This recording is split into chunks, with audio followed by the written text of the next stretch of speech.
Today we celebrate Saint Pope Leo the Great.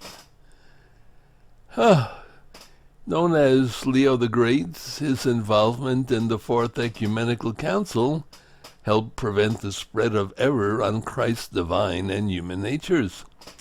He intervened for the safety of the Church in the West, persuading Attila the Hun to turn back from Rome. As a matter of fact, when Attila used to return home, his wife would say to him, "Hi, Hun, did you know that?" Eastern Catholics and Orthodox Christians also maintain a devotion to the memory of Pope St. Leo. As the nickname soon attributed to him suggests, Pope Benedict XVI said in 2008 he was truly one of the greatest pontiffs to have honored the Roman See and made a very important contribution to strengthening its authority and prestige.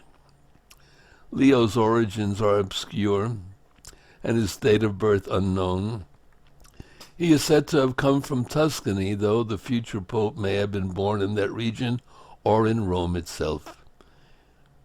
He became a deacon in Rome around 430, and during that time central authority was beginning to decline in the western portion of the Roman Empire.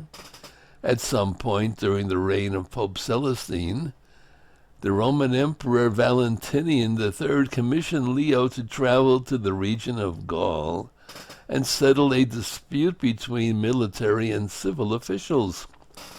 Pope Sixtus died in 440, and like his predecessor, Celestine was canonized as a saint.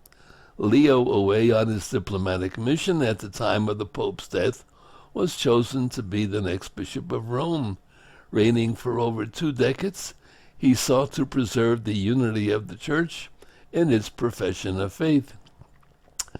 He used his authority in both doctrinal and disciplinary matters against a number of heresies, including Pelagianism, which denied original sin, and Manichaeanism, a Gnostic system that saw matter as evil. In 445, Leo intervened in this dispute in the East, which threatened to split the churches of Alexandria and Constantinople. Its eventual resolution was, in fact, rejected in some quarters, leading to the present-day split between Eastern Orthodoxy and the so-called non-Chalcedonian churches, which accept only 3 ecumenical councils.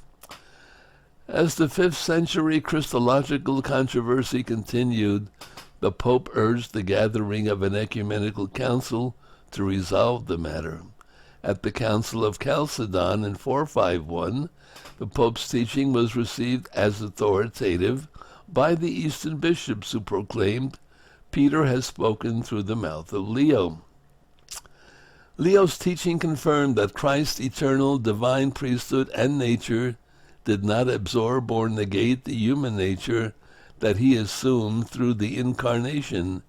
Instead, the proper character of both natures was maintained and came together in a single person. So without leaving his Father's glory behind, the Son of God comes down from his heavenly throne and enters the depths of our world. While remaining pre-existent, he begins to exist in time. The Lord of the universe veiled his measureless majesty and took on a servant's form. The God who knew no suffering did not despise becoming a suffering man, and deathless as he is, to be subject to the laws of death. In 452, 1 year after the Council of Chalcedon, Pope Leo led a delegation which successfully negotiated with the barbarian King Attila to prevent an invasion of Rome. When the Vandal leader Genseric occupied Rome in 455, the Pope confronted him unarmed and obtained a guarantee of safety for many of the city's inhabitants and the churches to which they fled. Pope St. Leo the Great died on November 10th. was proclaimed a doctor of the Church by Benedict XIV. Pope St. Leo the Great, you know what Leo means? It comes from the Latin meaning lion. And that's why he was so great, because he was great in holiness. God bless you all. Have a wonderful day. Pray to St. Leo the Great.